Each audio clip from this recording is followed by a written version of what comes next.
I woke up last Tuesday thinking it would be just another quiet morning. Coffee, feed the horses, check the south fence line. Nothing extraordinary. But when I opened the mailbox and saw the envelope from Laramie County Bank, my hand stopped mid-air like it had been struck by lightning.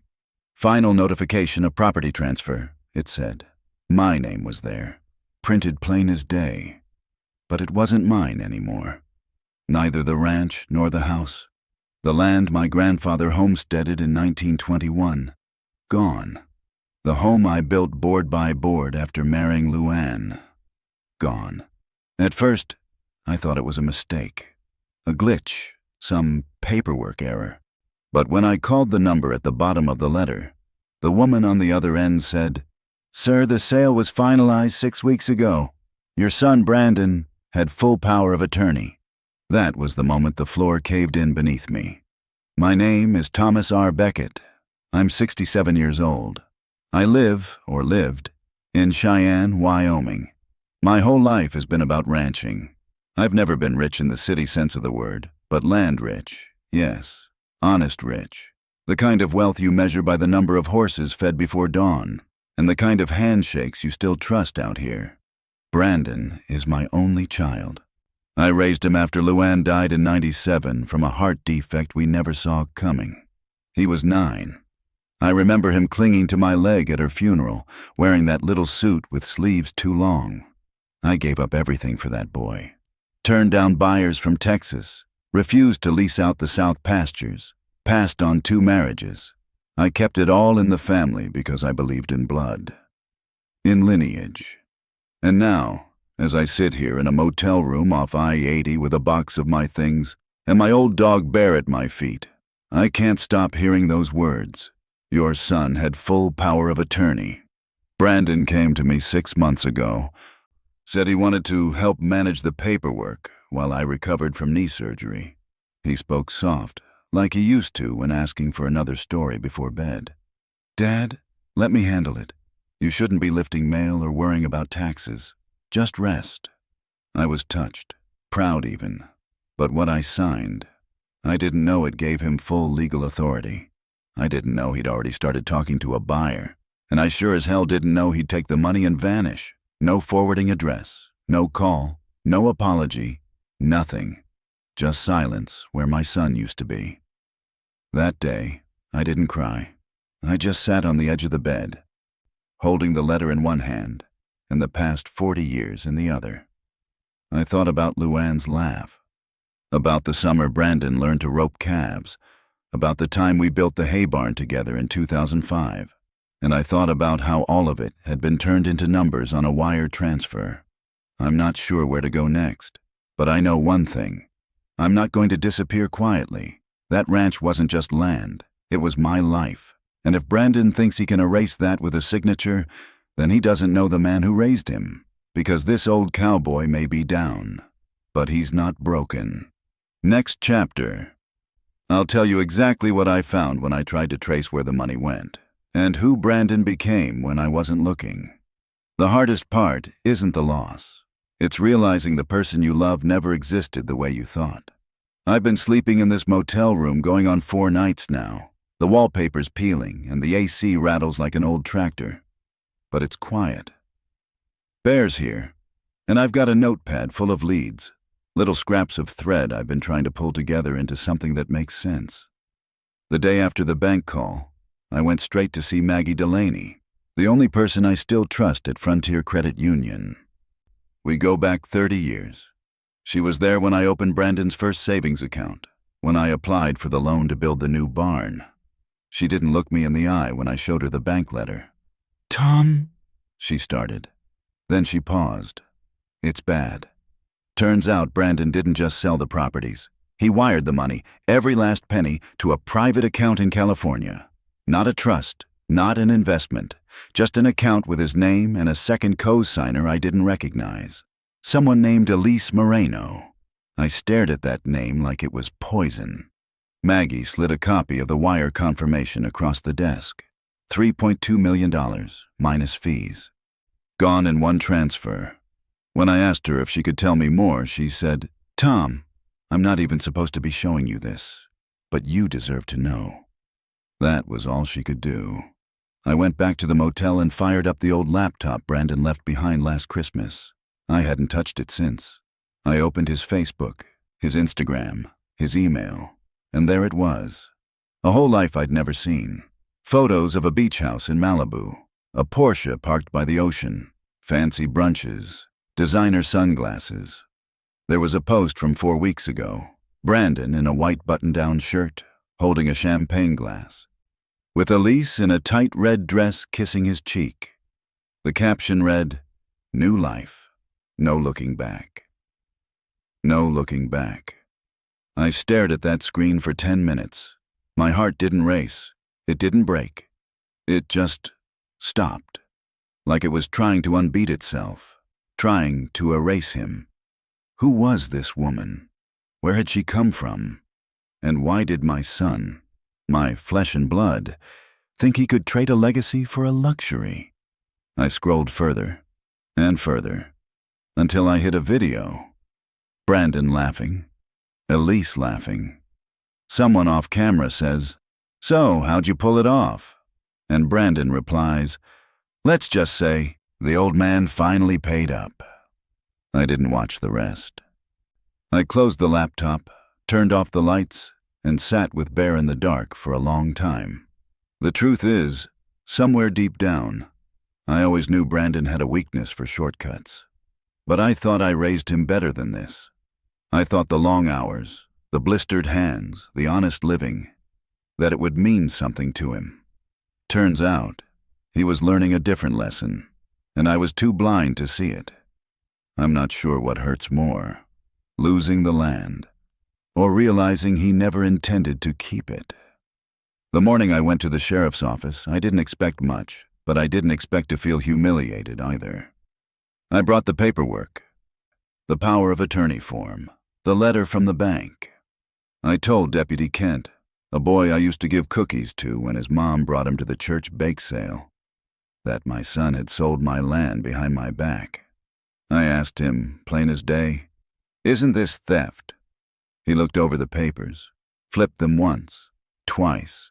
Then he scratched his chin like he was thinking real hard and said, "Mr. Beckett, I'm real sorry, but if you signed these documents willingly, and if your son had legal authority, it's not criminal. It's civil." Civil. It took everything I had not to lose my temper. "I gave that boy power of attorney to pay a few bills," I said. "Not to sell my life out from under me." Kent sighed and offered that tired little phrase folks say when they don't know what else to say. "You might need a lawyer." A lawyer. As if I had the money for one. As if I hadn't already lost everything that mattered. I walked out of that office into the morning sun, more alone than I'd ever felt. Even after Luann passed. Even after the drought in '02 that wiped out half the livestock. There was something about being cheated by your own blood that makes the world feel unrecognizable. I sat in the truck for half an hour with the engine off, just watching dust blow across the courthouse parking lot. And then I pulled out the envelope Maggie gave me. On the back of the wire confirmation was an address. Brentwood, California. Elise Moreno. The name sounded like a perfume bottle or a country club. And maybe that's exactly what she was. But I needed to know who she was. What spell she cast on my boy that made him throw away 3 generations of sweat and grit for sunshine and champagne. I asked around that afternoon. Called a friend of mine, Rudy Williams, who used to be with the Highway Patrol and now works security at the local high school. Rudy still had access to background reports. He owed me a favor. 2 hours later, he called me back. "Tom," he said slowly, "you're not gonna like what I found." Turns out, Elise Moreno had changed her name 3 times in 6 years, filed for bankruptcy twice, been involved in a civil fraud case in Nevada in 2018, though it was dismissed for lack of evidence. She's not just some pretty face from California, she's a professional chameleon, a woman who attaches herself to men with money and disappears when the checks stop coming. And now, she had my son and my money. I sat on the motel bed holding Rudy's printed report. Bear nudged my hand, sensing the shift in me. I didn't speak. didn't curse. I just looked out the window at the darkening sky and thought, this wasn't a mistake. This wasn't a moment of weakness. This was a plan, and I was the mark. I drove aimlessly for most of the afternoon, just letting the wheels carry me wherever memory pulled. First stop was the East Pasture, what used to be anyway. Just flat earth now. The gate's gone, and there's a new realtor sign stuck in the ground with bright red letters, sold. I got out of the truck and walked to the fence line. Well, what used to be the fence line. I built it myself in '94, dug every post hole by hand. That was the year Brandon turned 6. He used to follow behind me with a bucket of nails and a plastic hammer, pretending he was fixing things too. I remember him kneeling beside me in the dirt, grinning so wide his cheeks dimpled. Someday this'll be mine, right, Dad? I told him, if you love it enough, it'll be yours. Looking at that field now, I feel like a damn fool. From there, I drove down to Wilson Feed and Supply. Figured I'd check in, see if anyone had heard from Brandon. Earl, the owner, came out from the back when he saw me walk in. He gave me that slow, sad nod country folks give when they don't know how to say they're sorry. Tom, he said gently, I heard. I just nodded. No point pretending otherwise. Word spreads fast in a town like this. Can I ask something? He said, glancing down at the counter. Did you really sign it all over? I looked him dead in the eye. I signed a piece of paper I didn't understand, that's all. He nodded again. Even slower this time, like he was trying to absorb my shame into his own body. I didn't stay long. As I pulled away from the shop, I passed the old schoolhouse, Brandon's elementary. The swings were still there. Faded blue plastic seats dangling from rusted chains. I could almost hear the echo of his laugh, see his little legs pumping the air, chasing the sky. He used to run to me after class, backpack bouncing, shouting, Dad, look what I made. Now all I can hear is silence, and the nagging thought in my head that won't shut up. Was any of it ever real? I keep replaying the last few years, the sudden phone calls, the way Brandon started dressing different, talking faster, bringing up words like equity and liquidation, like he understood them. I thought he was just growing, maturing. God help me, I was proud. But now I wonder if all of that was just rehearsal, a mask he was getting better at wearing. I wonder if every "love you, Dad" was just a down payment on what he planned to steal. And maybe the worst part is, I still miss him. Not this Brandon, not the one flashing watches on Instagram. I miss the kid with dirt on his face and a scrape on his knee, begging me to take him fishing on a Tuesday afternoon. But that kid's gone. Maybe he's been gone longer than I realized. And now I'm left driving past shadows, trying to hold on to something that never really belonged to me in the first place. I sat in the truck for hours before I could bring myself to do it. The flowers had wilted in the heat, and Bear was panting in the passenger seat, staring at me like he knew something was coming. I finally stepped out and walked the short gravel path to her headstone. Lou Ann Beckett, 1958-1997. Beloved wife and mother. It's strange how a piece of granite can feel more alive than a son who still walks the earth. I knelt down. My knees aren't what they used to be, but this felt like something that needed pain. I'm sorry, I whispered. I should have seen it coming. I ran my fingers over the letters. I used to bring Brandon here when he was little. We'd sit in the grass, eat peanut butter sandwiches, and I'd tell him stories about his mother. He used to cry sometimes, quietly, when he thought I wasn't looking. I think now maybe those tears weren't for her. Maybe they were for something he knew he'd never be. I sat there for a long time. No prayers, just silence. The kind that wraps around your ribs and makes it hard to breathe. I lost the ranch, Lou, I said finally. He took it, sold it, all of it, and he didn't even say goodbye. The breeze picked up, brushing dust across my boots. I closed my eyes and let the silence answer me. That night I packed everything I had into the truck.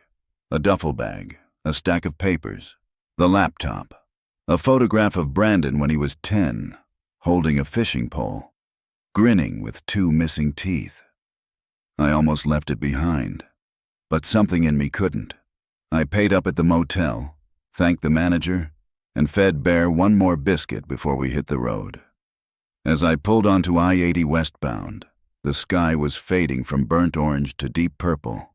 Wyoming behind me, California ahead. I don't know what I'm going to find when I get there. I don't even know what I'm looking for. But I can't sit here and let my life be written by someone else.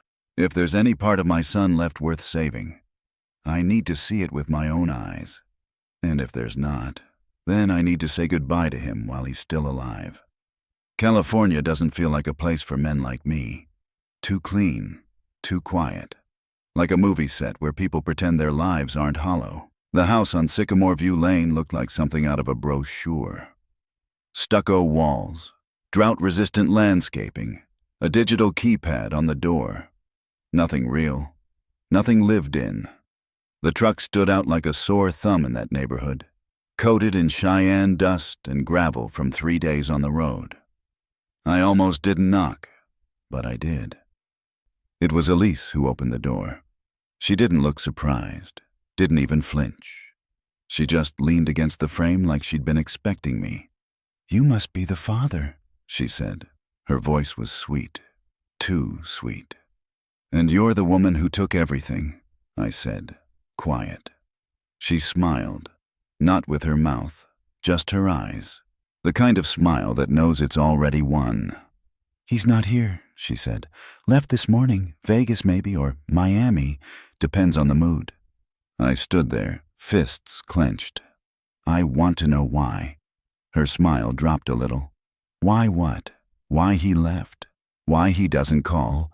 Why he sold your land and walked away like you were nothing? I didn't answer.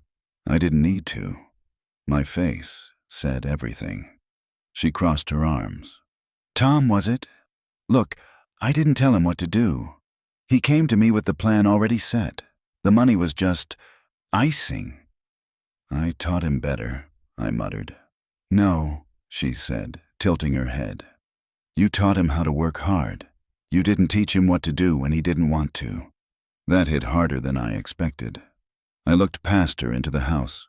Hardwood floors, stainless steel appliances, a framed photo on the wall. Brandon in a blazer. Elise in red again. My son looked nothing like the boy I raised. "You think he'll come back?" I asked. She shrugged. "Doesn't matter. He already got what he wanted. The ranch, the money, the clean start." Then she paused, looked me in the eye. "He used you, Tom. I'm not gonna lie. But you made it easy. You never made him earn anything." My chest tightened, not from anger, from shame. I turned and walked down the steps without another word. She didn't call after me, just closed the door. Back in the truck, I sat for a long time.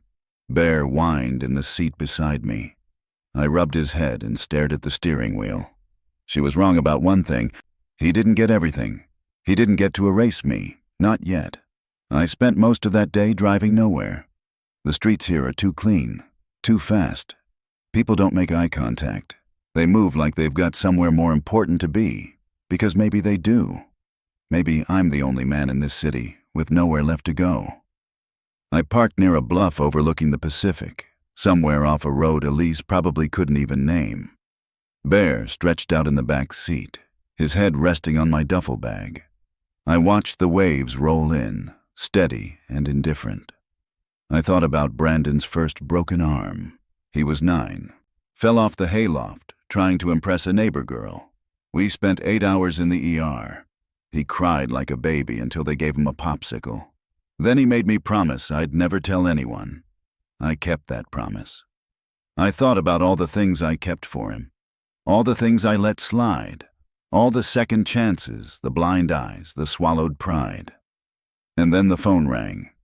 "Tom," Rudy said on the other end. "You sitting down?" I didn't answer, just waited. "Remember that wire transfer? I dug a little deeper. The account wasn't just Brandon's. Elise didn't co-sign it."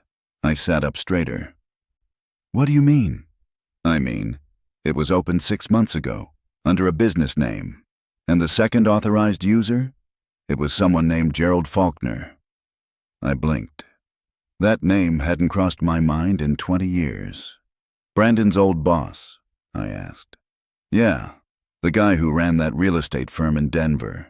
The one who got investigated for fraud in 2011. Charges dropped, but he lost his license. What's he got to do with Brandon? I don't know, Tom, Rudy said. But whatever this is, your son didn't do it alone.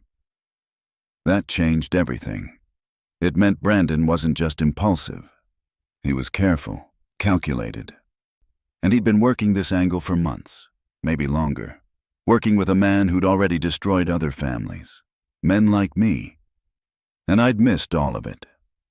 That night I didn't go back to Elise's neighborhood. I didn't go to a hotel either. I parked outside a rundown diner off Route 101, cracked the windows, and let Bear curl up on the seat beside me.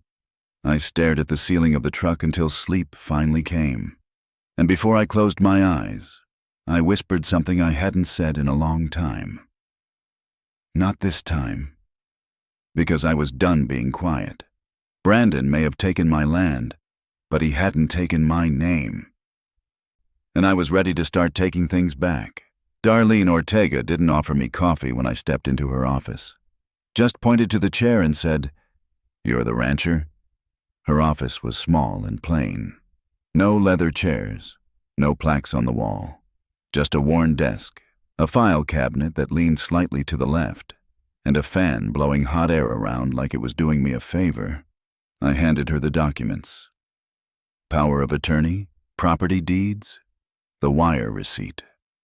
She read them like someone used to reading lies.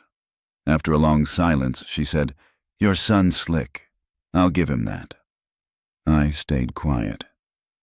He used a revocable power of attorney and then funneled your assets through a shell account tied to a suspended broker. It's not just theft. It's laundering, low level, but enough to smell. She leaned back. Problem is, he didn't break the law cleanly. He danced right up to the line and tiptoed over it. You'd need a forensic accountant, months of hearings, and about $80,000 just to get to trial. I looked at the floor. And if I don't have that, then you walk away, like most do. I felt something in my chest shift, not break, burn. I can't do that, I said. That land was my family's. She shrugged. Then you start getting serious. She stood up, walked to a cabinet, and pulled out a thick binder, dropped it on the desk with a thud. "This is what it looks like," she said. "Every signature, every payment, every photo you can find of that land, your son, your relationship, emails, texts, witnesses. You gather everything, you build a timeline, you show the court not just what he did, but who he really is." I sat there for a moment, then nodded. "You'll need to learn how to talk like a man who's been wronged," she said, watching me. Not like a father trying to protect his boy. That part stung, because she was right. I had spent my whole life smoothing Brandon's mistakes, softening his corners, covering his tracks, not because he asked me to, but because I thought that's what fathers did. But all it did was teach him that consequences were optional. Darlene handed me a manila folder. Start writing. Dates, names, memories, even the ugly ones. I left her office feeling something I hadn't felt in weeks. Clarity. It wasn't just about the land anymore. It wasn't just about the money. It was about making sure Brandon understood, finally, and without a doubt, that I wasn't the man he thought he'd left behind. I was still his father. And now I was coming for everything he stole. It's a strange thing, digging through your life like it's evidence. I spread everything across the motel desk. Old receipts, envelopes, photo albums still smelling like cedar from the ranch office drawer. Every birthday card I'd kept, every handwritten list Brandon made when he was a kid, every note from Luann I still carried in a box marked Keep. I wasn't looking for nostalgia. I was looking for proof. Darlene said build a timeline. So I did. I started with Brandon's birth certificate, March 4th, 1988. That was the beginning. Then I marked the year Luann died, 1997. The year everything shifted. Then the years I turned down buyers, 2006, 2011, 2015. 3 men, 3 offers, all turned away because I believed the land should stay in the family. I listed the barn repairs Brandon helped with in high school, the fence project in 2009, the drought year, the hailstorm, the fire that barely missed the south pasture. I wrote it all. Then I reached the bottom of the box. There was a folder I didn't recognize. Inside, a single page, signed in Brandon's handwriting. It was dated June 2023. It read, "Dad, if you're reading this, it means I finally did what I needed to do. I know you won't understand. You think the ranch means something.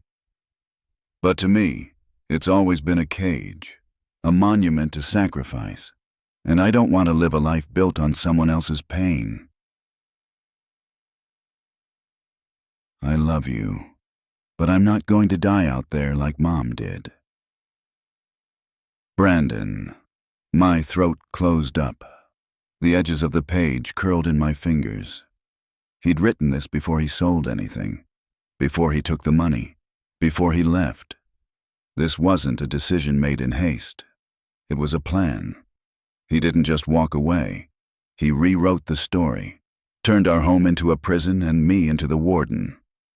I sat there for a long time, the paper trembling in my hands, the motel walls pressing in around me, and for the first time since I left Cheyenne, I let myself cry, not for the land, not for the money, but for the boy who once begged me to teach him how to ride, and became the man who thought I wanted him to suffer. There's no fixing this. I know that now, but there's still truth. And I'll bring it with me into every courtroom, every hearing, every scrap of paper I hand to the judge. Because the land may be gone, but the story isn't finished. The notary office was tucked between a dentist and a frozen yogurt place off Wilshire. It smelled like copier toner and lemon disinfectant. Nothing sacred. Just a waiting room with beige chairs and a receptionist who didn't look up when I walked in. They called my name 10 minutes later. The notary was a woman in her 40s. Brown cardigan, hair pulled back, quiet voice. She asked for ID, glanced at the document, then froze. "Beckett?" she said softly. "From Cheyenne?" I hesitated. "Yes, ma'am." She didn't smile, not fully, just blinked hard. "I read about your ranch once. My husband's cousin lives up there. Said there was a man who never sold, who turned down oil money 3 times. They called it the last honest place in Laramie County." I swallowed. That was me. Until 6 weeks ago. She nodded and looked down at the paper. Power of attorney revocation, notarized and stamped. One more step in the fight. "I'm sorry," she said. "It's wrong what they did." I wanted to say something noble. Instead, I just nodded. "Do you want a copy?" she asked. "Yes, please." As she printed it, I stared at the pen in my hand. The same hand that held Brandon's when he learned to walk. The same one that cut fencing wire, branded calves, wrote prom notes for him when he was too nervous to do it himself. This hand signed away my life, and now it was signing it back. I left the office with the stamped revocation in one hand and Bear trotting behind me on his leash. The sidewalk buzzed with people who didn't know my name, didn't care where I came from. But something about that notary's voice stayed with me. They called it the last honest place. Maybe it still is. I drove back to the motel and laid the document on the desk next to Brandon's letter. One was official. The other was personal. But both were proof that something happened here. That I mattered. That this story has a spine. I pulled out the yellow legal pad and wrote across the top in bold, block letters. Exhibit A, what a father never imagines. And below it, I started writing again. Not just for court, not just for Darlene, but for me. Because even if I never win the land back, I'll win back something bigger. My voice. And maybe, if I tell it right, someone else out there won't make the same mistake I did. loving blindly, without boundaries, until the walls collapse. The voicemail came in just after 2 a.m., one ring, then silence, then that robotic voice. You have one new message. It was Brandon. Hey, Dad. I heard you're in L.A. Elise said you came by. Sorry I missed you. Been busy. Just wanted to say, no hard feelings, okay? Things just got complicated. I'll call again soon. That was it. 36 seconds. No apology. No explanation. Just that casual voice, like he'd left his wallet at my place and was swinging by to pick it up.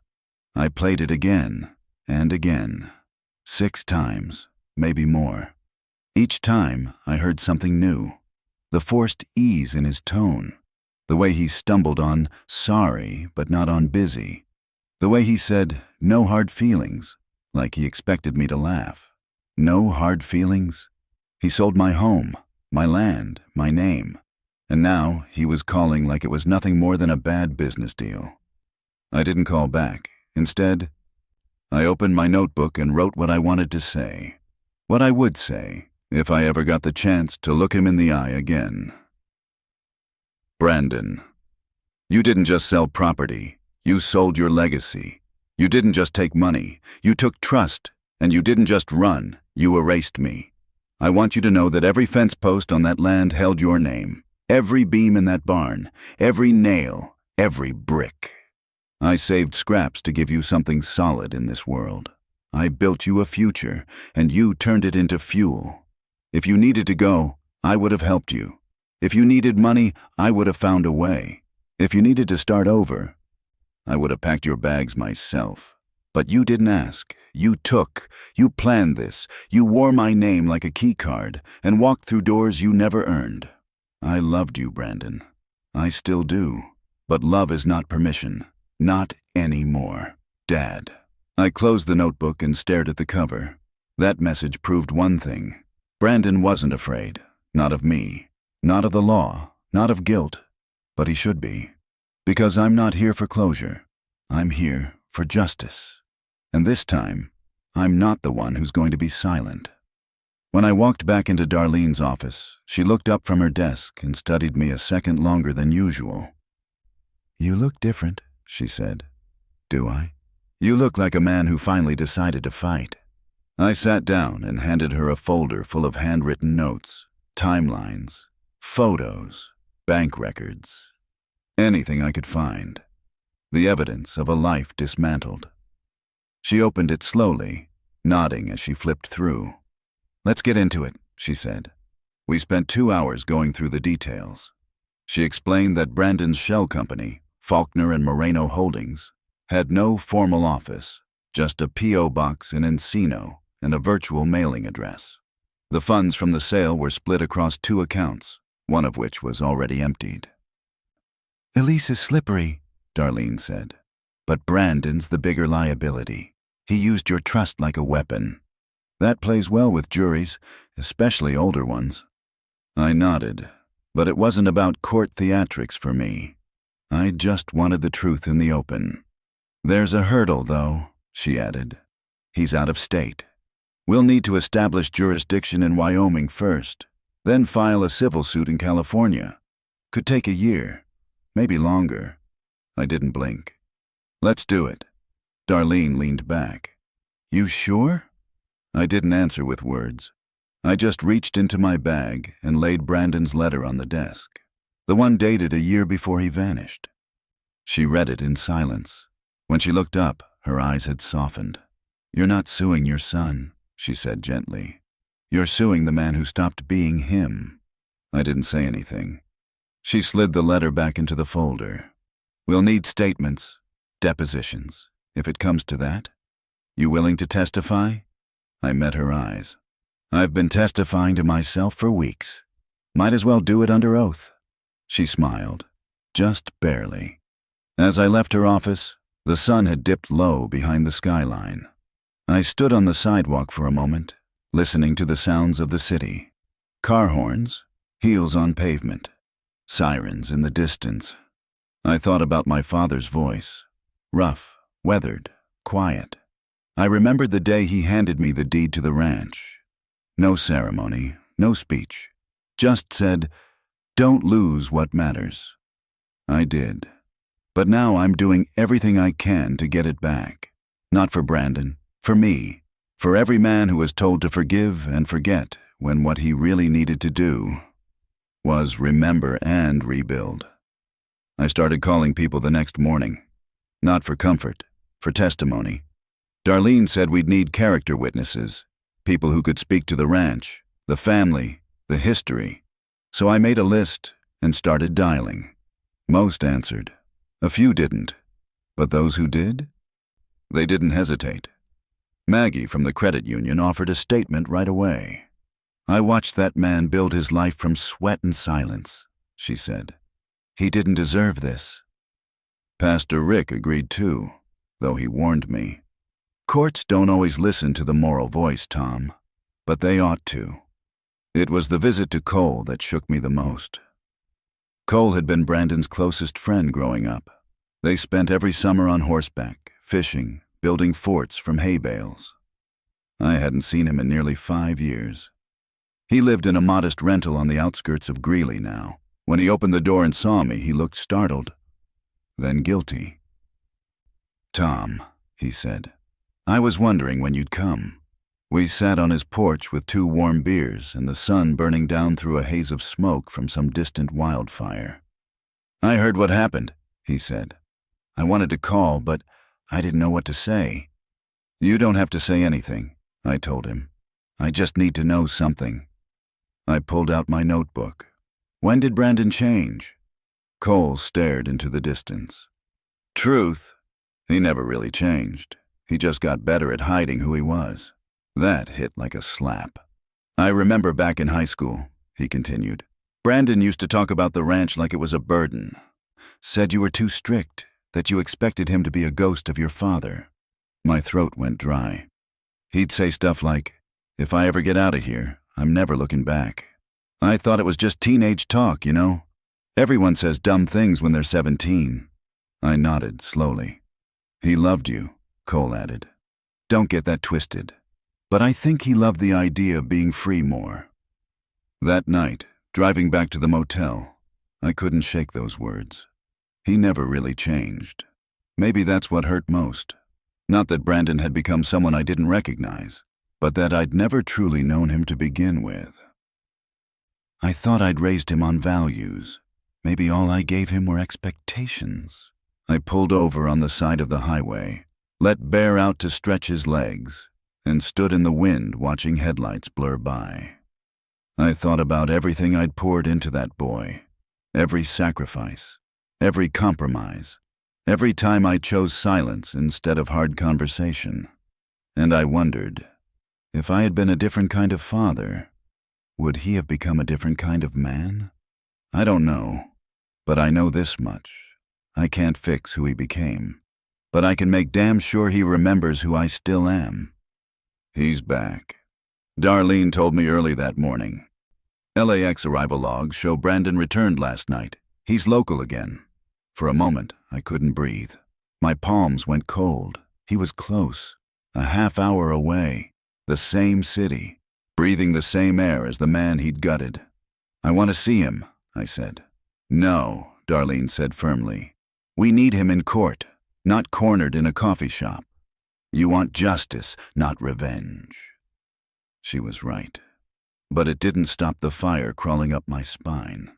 I told her I needed time.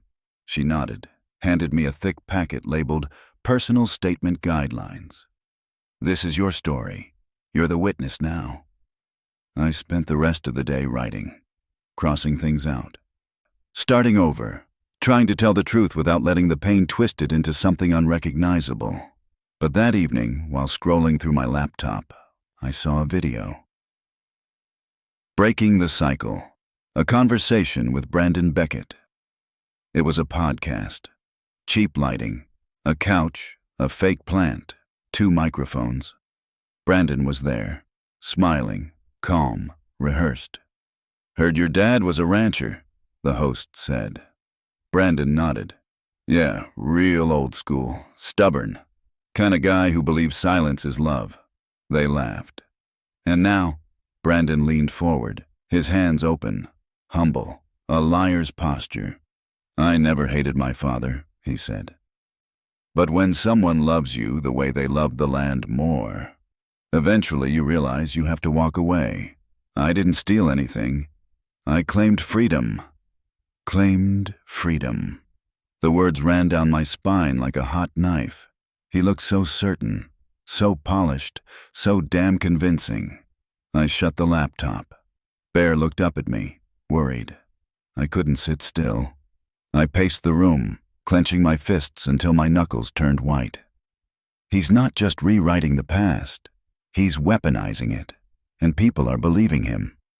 That night I opened the folder Darlene gave me and started again. This time I didn't write about deeds or fences or cattle counts. I wrote about grief, about the morning Luann died and how I held Brandon's hand through her funeral and how I didn't cry until he was asleep. I wrote about every time I patched his jeans, every time I lied to cover his mistakes, every time I told him he was loved even when I didn't know how to show it. I wrote until the pages blurred and the words stopped sounding like words, because this wasn't just a case anymore. It was my testimony, and I'm going to make sure the world hears it, whether Brandon wants them to or not. The court date was set for 3 weeks out. When Darlene told me, I nodded, said thank you, and hung up. Then I sat in silence for almost an hour, staring at the wall. It's funny.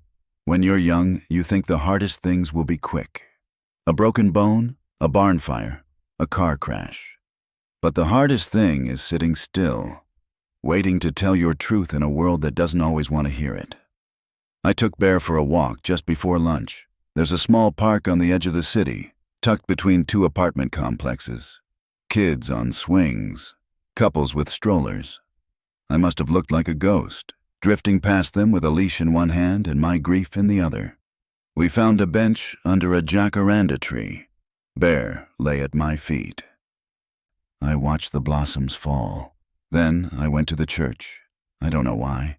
I hadn't been in one since Luann's funeral, but the door was open, and something pulled me inside. It was empty except for one woman in the back pew.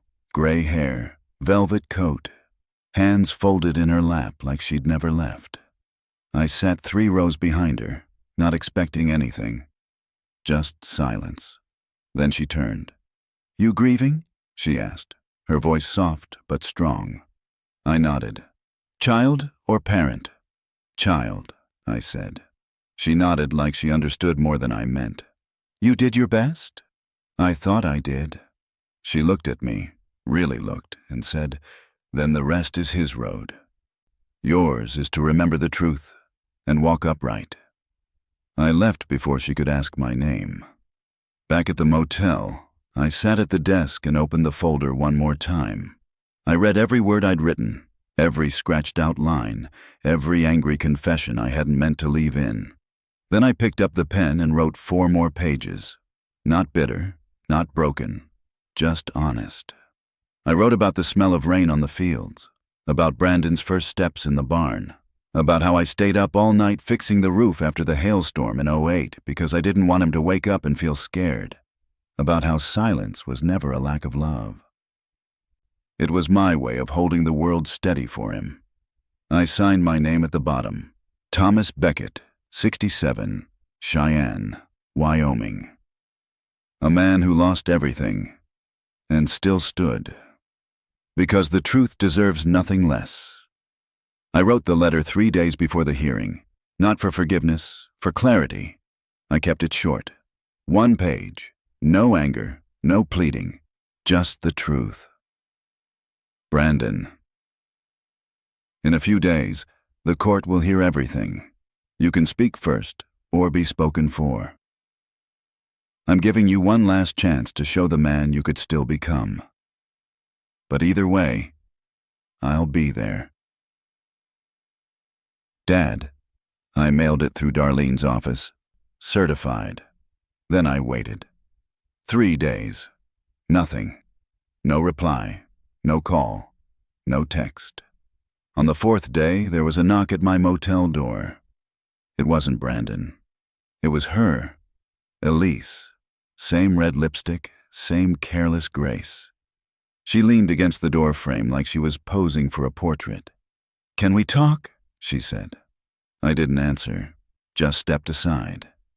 She sat on the edge of the motel chair like it belonged to her. "I'm not here to defend him," she said, brushing imaginary dust from her sleeve. "In fact, I'm leaving him." That got my attention. "Why?" I asked. She laughed, dry and low. "Because he's not interesting anymore. He's afraid. And I don't do well with fear." I stared at her. "You helped him steal everything." "No," she said calmly. "I helped him become who he always wanted to be." She looked at me then, head tilted. "You know what broke him, don't you?" she said. "It wasn't losing his mother. It was realizing he could never outgrow your silence." I clenched my fists, but didn't speak. "I'm not here to apologize," she said, standing up. "I'm here to tell you that you've already won." "How?" "Because you're still here," she said, "and he's not." She walked out without looking back. After the door closed, I sat in the chair she'd just vacated. Bear resting his head on my knee, the room smelled faintly of her perfume, artificial, empty. I pulled the notebook back out, added one more line to my statement. "The only inheritance that matters is truth." The trial was coming, and for the first time, I wasn't afraid of what might be said. I was ready. Not to punish, to reclaim. My land, my name, my story. The courthouse smelled like old air and cheap carpet. Security was polite. The clerk was indifferent.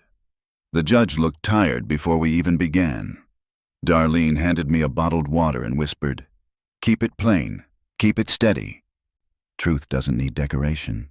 Brandon showed up 10 minutes late, wearing a suit that didn't fit him.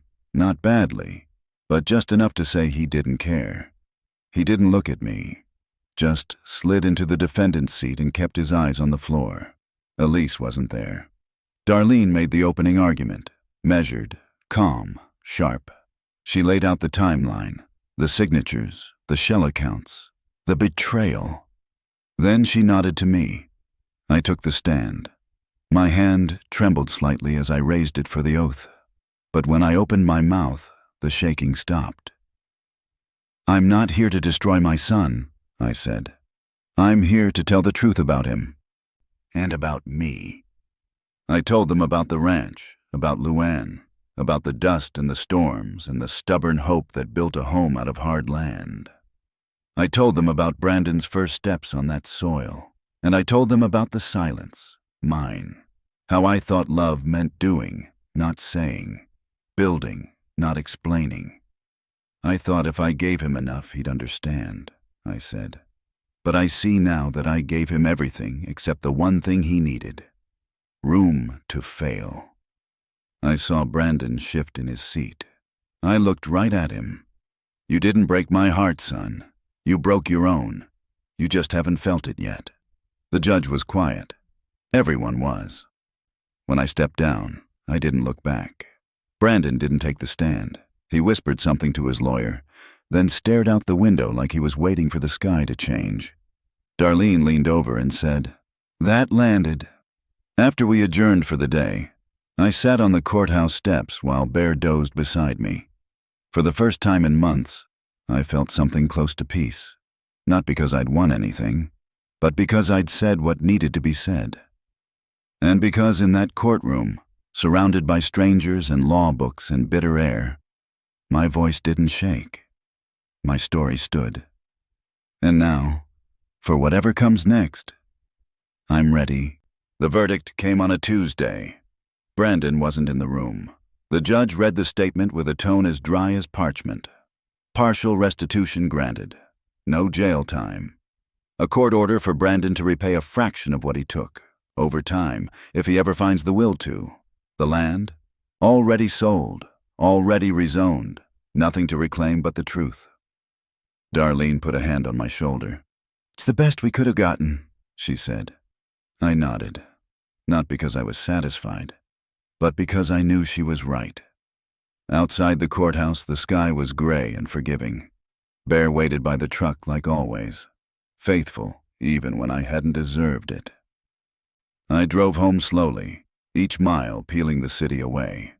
By the time I crossed the Wyoming border, I didn't feel like a broken man anymore, just a changed one. Weeks later, I stood on the edge of what used to be mine. The fence posts were new, the paint too clean. Developers, probably. A few houses had already gone up on the northern slope, but the wind still came in the same direction, and the soil still smelled like history. I knelt down, Bear at my side, and dug a small hole near the boundary line, where the cottonwoods used to grow.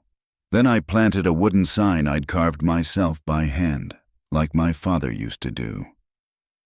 It read, Beckett Land, 1911 to 2024. We were here, that's enough. I didn't cry, I didn't speak, I just stood, because I finally understood. You don't have to own something to belong to it, and not every legacy is land. Some are just the stories we refuse to let die. The chapters are done,